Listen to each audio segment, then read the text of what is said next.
साथियों, आज हम लोग पढ़ने वाले हैं वर्ग 6 का अभ्यास प्रश्न चैप्टर नंबर 9 पंचमी विभक्ति आपादान कारक है। तो आइए देखते हैं क्वेश्चन नंबर 1। यहाँ है संस्कृत में उत्तर दें, यानी जो भी यहाँ संस्कृत में प्रश्न पूछा गया है उसका जवाब हमें संस्कृत में ही देना है। तो देखते हैं का नंबर किम जीवनम अस्ति, यानी जीवन क्या है। तो इसका जवाब होगा जलम जीवनम अस्ति, जल जीवन है। ख नंबर है वाष्पम केभ्यः ऊपरी गच्छति, मतलब वाष्प किस चीज से ऊपर जाता है। तो इसका जवाब होगा वाष्पम तडागेभ्यः नदीभ्यः समुद्रादिभ्यः च ऊपरी गच्छति, यानी जो वाष्प है जब वो धूप से गर्म होकर के जल वाष्प बनता है तो वह वाष्प तडागेभ्यः यानी तालाबों से, नदीभ्यः नदियों से, समुद्र आदिभ्यः और समुद्र आदि जलाशयों से ऊपर जाता है। ग नंबर है वर्षा जलेन के पूरिता भवन्ति, यानी वर्षा के जल से क्या भर जाते हैं, क्या पूर्ण हो जाते हैं। तो इसका जवाब होगा वर्षा जलेन सर्वे जलाशयाः पूरिता भवन्ति, यानी वर्षा के जल से, वर्षा के पानी से सभी जलाशय पूर्ण हो जाते हैं, पूरी तरह से भर जाते हैं। घ नंबर है कस्मात् वर्षा भवन्ति, यानी वर्षा किस चीज से होती है। तो जैसा कि हम सभी जानते हैं आंसर होगा मेघात वर्षा भवन्ति, यानी बादल से वर्षा होती है। अंग नंबर है वानरः काभ्यः अनेकानि फलानि नयन्ति, यानी बंदर किस चीजों से अनेकों फल ले जाते हैं। तो इसका जवाब होगा वानरः शाखाभ्यः अनेकानि फलानि नयन्ति, यानी बंदर शाखाओं से, डालियों से अनेकों फल ले जाते हैं। जो बंदर खाते हैं फल, क्वेश्चन कह रहा है कि जो बंदर फल खाते हैं वो किस चीज से ले जाते हैं। तो यहाँ जवाब होगा शाखाओं से। अब देखते हैं क्वेश्चन नंबर 2, विभक्ति बदलें। यहाँ विभक्ति को बदलना है, दिया गया है जैसा कि आप अपने पुस्तक में देख रहे होंगे। एक तरफ प्रथमा विभक्ति, तृतीया विभक्ति और पंचमी विभक्ति है। तो किसी न किसी एक विभक्ति का शब्द रूप यहाँ पे लिखा हुआ है और उसी के अनुसार हमें दूसरा और तीसरा जो खाली स्थान है उसको भरना है। तो यहाँ जो मैंने जवाब के रूप में खाली स्थानों को भरा है उसे मैंने हाईलाइट कर दिया है ताकि समझने में आसानी हो। तो देखते हैं पहला में देवाः, प्रथमा विभक्ति में देवाः दिया हुआ है। तो साथियों ध्यान यहाँ पे ये देना है कि यदि प्रथमा विभक्ति में जो भी शब्द रूप है जिस वचन का है उसी वचन का हमें शेष बाकी विभक्तियों में भी भरना है।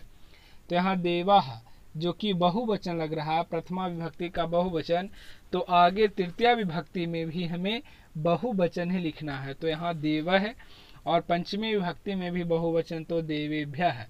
ये तो आपके पुस्तक में बनाया हुआ ही होगा। आगे है नंबर 2 में गायिकाभिः, जो तृतीया विभक्ति में है। तो गायिकाभिः यह भी है जो स्त्रीलिंग का तृतीया विभक्ति का बहुवचन है। तो प्रथमा में भी बहुवचन लिखना है और पंचमी में भी बहुवचन लिखना है। तो इसी प्रकार से मैंने पूरा का पूरा बनाया है। तो देखिए प्रथमा में होगा गायिका और पंचमी में होगा गायिकाभ्यः। उसी प्रकार से तीसरा नंबर में है प्रथमा विभक्ति में हस्ते, तृतीया में हस्ताभ्याम और पंचमी लिखा हुआ है। आगे बढ़ते हैं तो प्रथमा में आम्रम दिया हुआ है, तृतीया में हो जाएगा आम्रेन चूंकि एक वचन में है, और पंचमी में हो जाएगा आम्रात। फिर आगे देखते हैं प्रथमा में हो जाएगा लता, तृतीया में हो जाएगा लताया और पंचमी में लताया लिखा हुआ है। फिर देखते हैं हम लोग लास्ट में है विमानम, फिर विमानेन और विमाना। साथियों इसे अगर समझने में दिक्कत हो रही हो या लिखने में समस्या होती है तो आप फिलहाल स्क्रीनशॉट भी लेकर के रख सकते हैं ताकि बाद में आप इसे मेंशन कर सकें। तो आइए अब बढ़ते हैं क्वेश्चन नंबर 3 की ओर। For more videos, subscribe my YouTube channel हर्ष नारायण पांडे। यहाँ तीसरा नंबर में है दिए गए शब्दों के उचित रूपों से रिक्त स्थानों की पूर्ति करें। जैसा कि हम लोग देख रहे हैं दायां साइड में कुछ शब्द दिया गया है लेकिन वह उचित नहीं है। जो उसका उचित रूप होगा उसी से हमें खाली जगहों को भरना है। तो देखते हैं का नंबर में सर्पः है, यहाँ नकुल से हो जाएगा नकुलात विभेति, यानी सांप नेवले से डरता है। जैसा कि हम लोग जानते हैं, पढ़े होंगे ग्रामर में तो पता होगा, भित्रार्था नाम भय हेतु, जहाँ कहीं भी डर भय या खौफ की बात हो तो उसमें पंचमी विभक्ति का ही प्रयोग किया जाता है। तो यहाँ सर्प नेवला से डरता है, तो नेवला से यहाँ पे पंचमी विभक्ति हो जाएगा और इस तरह से नकुलात होगा। आगे देखते हैं ख नंबर, केशवः ग्रामात् नगरम आगच्छति, मतलब केशव गांव से शहर आता है। ग नंबर है रामः अयोध्यायाः, हो जाएगा वनम गच्छति, यानी राम अयोध्या से वन जाते हैं। घ नंबर, एताभ्यः शाखाभ्यः पत्राणि पतन्ते, यानी इन शाखाओं से पत्ते गिरते हैं। और अंग नंबर है त्वम कस्मात् विद्यालयात् आगच्छसि, यानी तुम किस विद्यालय से आते हो। इस प्रकार से क्वेश्चन नंबर 3। अब बढ़ते हैं क्वेश्चन नंबर 4 की ओर। यहाँ कह रहा है दिए गए सर्वनामों के उचित रूपों से रिक्त स्थानों की पूर्ति करें। जैसा कि अभी हम लोगों ने क्वेश्चन नंबर 3 को बनाया, ठीक उसी तरह से यहाँ भी है। यहाँ सर्वनाम दिया गया है लेकिन उचित रूप नहीं है। उचित रूप जो होना चाहिए वो हमें खाली स्थान में भरना है। तो क नंबर में देखते हैं, तेभ्यः विद्यालयेभ्यः छात्राः आगच्छन्ति। तत् का रूप यहाँ तेभ्यः होगा, तभी यह जाकर के सुटेबल सेंटेंस होगा। अब इसका हिंदी होगा तेभ्यः विद्यालयेभ्यः छात्राः आगच्छन्ति, मतलब उस विद्यालय से छात्रगण आते हैं।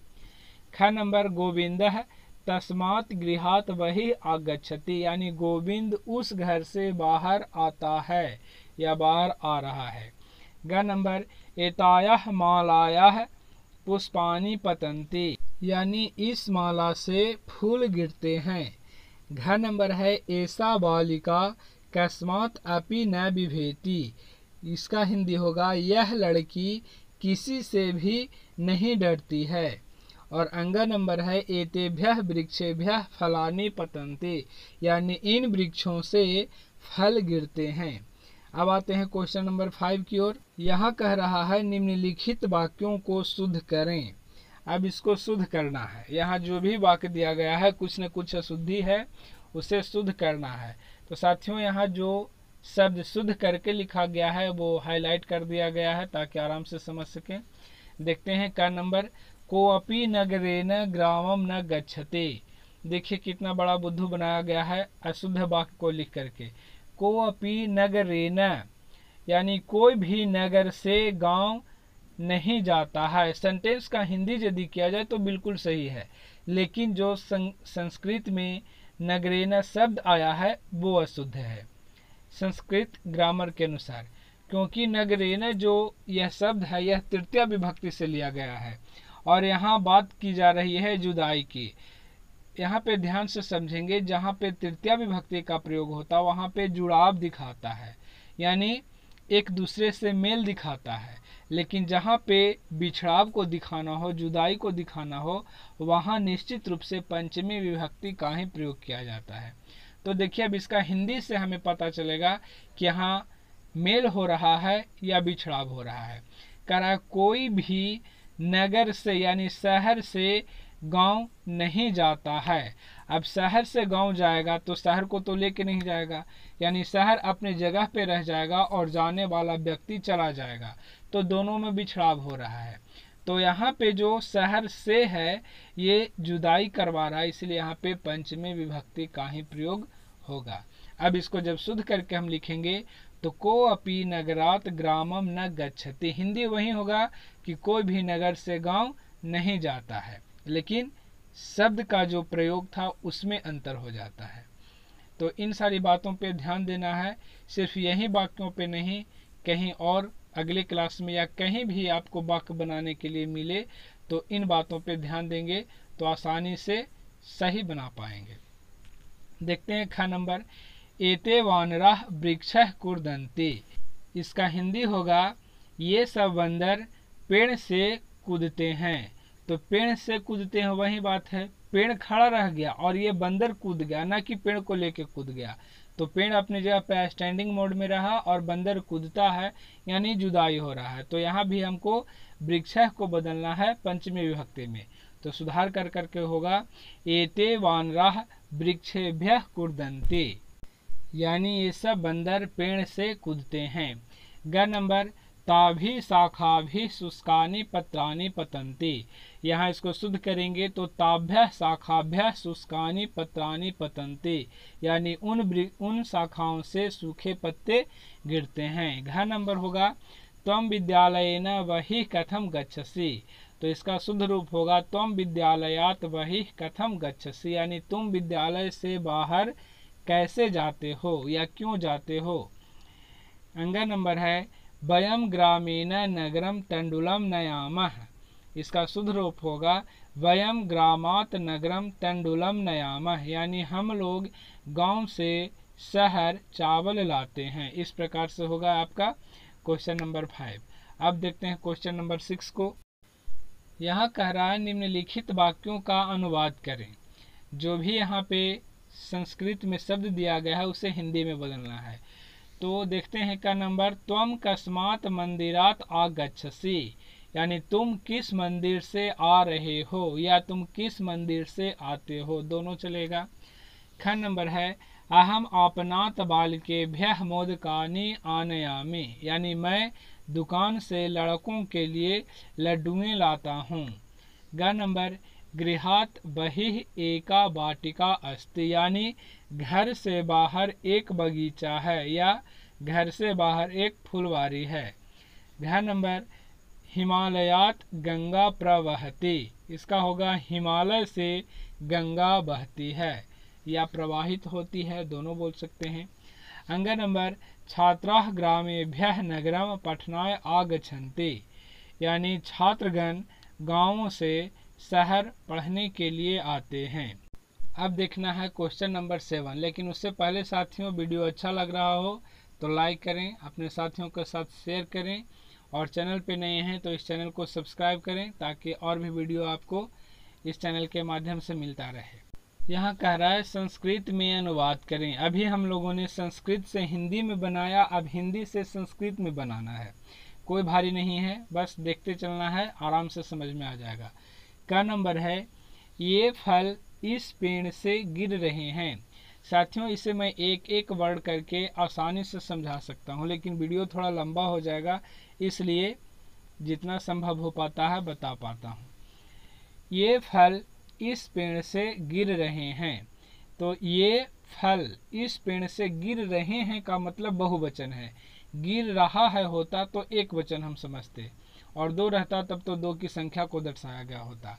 तो ये फल, ये का मतलब संस्कृत में होता है एतानी और फल का होता है फलानी, यानी एतानी फलानी पेड़ से, इस पेड़ से, तो इसका हो जाएगा अस्मात् और पेड़ से हो जाएगा वृक्षात्, और पतंती मतलब गिर रहे हैं। इस प्रकार से होगा एतानी फलानी अस्मात् वृक्षात् पतंती। ख नंबर है ये छात्र विद्यालय से घर जा रहे हैं। ये छात्र जा रहे हैं यानी बहुवचन, तो एते छात्राः, ये छात्र हो गया। विद्यालय से यानी विद्यालयात्, घर का मीनिंग गृहम और जा रहे हैं का मीनिंग गच्छन्ति। तो इस प्रकार से एते छात्राः विद्यालयात् गृहम गच्छन्ति। ग नंबर है मथुरा से मेरा मित्र आ रहा है, तो इसका हो जाएगा मथुरायाः मम मित्रम आगच्छति। घ नंबर है सांप से कौन नहीं डरता, तो जैसा कि अभी पहले मैंने बताया भित्रार्था नाम है हेतु में पंचमी भक्ति होती है, तो यहाँ हो जाएगा सर्पात् कः न बिभेति। और अंग नंबर है कौन इस वाटिका से बाहर जा रहा है, तो इसका हो जाएगा कः अस्याः वाटिकायाः बहिः गच्छति, यानी कौन इस वाटिका से बाहर जा रहा है। तो साथियों इस प्रकार से यह चैप्टर आपका संपन्न हुआ। आगे और पीछे के वीडियोस को, क्वेश्चन आंसर को देखने के लिए आप हमारे प्लेलिस्ट से जाकर के निकाल सकते हो और देख सकते हो।